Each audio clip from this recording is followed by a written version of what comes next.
నమస్తే నో ఎట్టున్నారు బాగున్నారా అంతా పద్మభూషణ్ నటసింహ నందమూరి బాలకృష్ణ వరుస విజయాలతో యమ జోష్ మీద ఉన్నాడు 60+ ఏజ్లో కూడా ఏజ్కి తగ్గ క్యారెక్టర్లు చూస్ చేసుకుంటూ డిఫరెంట్ కంటెంట్స్తో ఆడియన్స్ని మెస్మరైజ్ చేస్తున్నాడు. రీసెంట్గా డాకు మహారాజ్ మూవీతో మరో బ్లాక్ బస్టర్ని తన ఖాతాలో వేసుకున్నాడు. సంక్రాంతి లాంటి ఒక ఫ్యామిలీ ఫెస్టివల్ సీజన్లో ఒక పక్కా మాస్ మూవీతో వచ్చి బ్లాక్ బస్టర్ హిట్ కొట్టడం ఒక బాలయ్యకే చెల్లింది. నరసింహానాయుడు లాంటి ఇండస్ట్రీ హిట్ తర్వాత కెరియర్లో కొన్ని ఒడిదుడుకులు ఎదుర్కొన్నాడు బాలయ్య. లక్ష్మీ నరసింహ, చెన్నకేశవరెడ్డి లాంటి కల్ట్ క్లాసిక్ సినిమాలు చేసిన, లెజెండ్, సింహ లాంటి మాస్ కమర్షియల్ మూవీ చేసిన వాటిని మించిన ఫ్లాప్స్ వచ్చి బాలయ్య ఇమేజ్ని క్రాష్ చేశాయి. దానికి తోడు దర్శకుల అతి క్రియేటివిటీ వల్ల బాలయ్యని ట్రోల్ చేయడం జరిగింది. ఇక్కడ దర్శకుల్ని కూడా తప్పు పట్టడానికి ఏం లేదు. ఎందుకంటే అప్పట్లో బాలయ్య క్రేజ్ని, స్టార్డమ్ని కనీసం అంచనా వేయడానికి కూడా సాధ్యమయ్యేది కాదు. అలాంటి స్టార్డమ్ బాలయ్యది. దానివల్ల బాలయ్యని ఒక సూపర్ హీరోలా చూసేవాళ్ళ అప్పట్లో. వరుస ఫ్లాప్స్ వెంటాడడంతో బాలయ్యని విమర్శించే వాళ్ళ సంఖ్య కూడా బాగా పెరిగింది. అయినా సరే అవేమీ పట్టించుకోకుండా బాలయ్య తన పని తాను చేసుకుంటూ వెళ్ళిపోయాడు. అన్స్టాపబుల్ షోతో అన్స్టాపబుల్గా అన్ని విమర్శలకి చెక్ పెట్టాడు. తనని చూసి నవ్విన వాళ్ళకి, హేళన చేసిన వాళ్ళకి అఖండ మూవీతో నోటి వెంట మాట రాకుండా చేశాడు.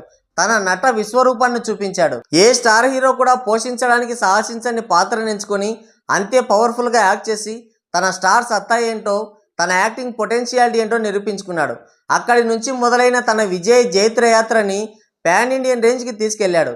బోయపాటి బాలయ్య కాంబినేషన్లో రూపొందించిన అఖండ మూవీ బాక్సాఫీస్ వద్ద ఎంత పెద్ద బ్లాక్ బస్టర్ అయిందో మనం ప్రత్యేకంగా చెప్పాల్సిన పని లేదు. ఆ సినిమాని పాన్ ఇండియా రేంజ్లో రిలీజ్ చేయలేదు, కానీ చేసి ఉంటే బాలయ్య అఖండ మూవీతోనే పెద్ద పాన్ ఇండియన్ స్టార్ అయ్యేవాడు. అయితే యూట్యూబ్లో, ఓటీటీలో, నార్త్లో రిలీజ్ అయిన కంటెంట్తోనే బాలయ్య క్రేజ్ అమాంతం పెరిగిపోయింది. అందుకే ఇప్పుడు రాబోయే అఖండ 2 మూవీని పాన్ ఇండియన్ రేంజ్లో హై బడ్జెట్లో రూపొందించి గ్రాండ్గా రిలీజ్ చేయబోతున్నారు. బాలయ్య శివతాండవం ఎలా ఉండబోతుందో బిగ్ స్క్రీన్ పైన నార్త్ ఆడియన్స్ చూడబోతున్నారు. అఖండ 2 మూవీ షూటింగ్ శరవేగంగా జరుగుతుంది. ప్రయాగ్రాజ్ కుంభమేళాలో కూడా బాగానే షూటింగ్ జరిగింది. అయితే రియల్ లొకేషన్స్లో షూట్ చేయడం వల్ల ఆ సీన్స్ అన్నీ కూడా ఒక రియలిస్టిక్ అపీరెన్స్ ఇవ్వబోతున్నాయి ఆడియన్స్కి. అయితే నార్త్లో బాలయ్య క్రేజ్ ఏ రేంజ్లో ఉందో ఒక చిన్న ఉదాహరణ ద్వారా చెప్తాను. కింద కనిపిస్తున్న పోస్టర్లో చూడండి. కుంభమేళా జరుగుతుండడంతో పెద్ద ఎత్తున వాహనాలు ప్రయాగ్రాజ్కి వెళ్తున్నాయి.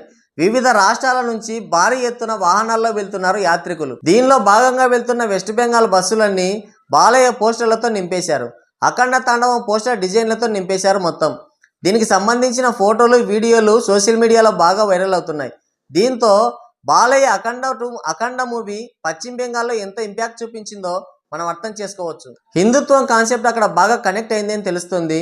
దీంతో అఖండ 2 మూవీ కోసం యావత్ దేశం ఎంతో ఇంట్రెస్టింగ్గా ఎదురు చూస్తుందని మనకు అర్థమవుతుంది. అయితే బాలయ్య క్రేజ్ అనేది పాన్ ఇండియన్ సరిహద్దులు దాటి వెళ్ళిపోవడం గురించి మీరేమనుకుంటున్నారో కింద కామెంట్ చేయండి. ఇంతసేపు వీడియో చూసారంటే సాహసమని చెప్పొచ్చు.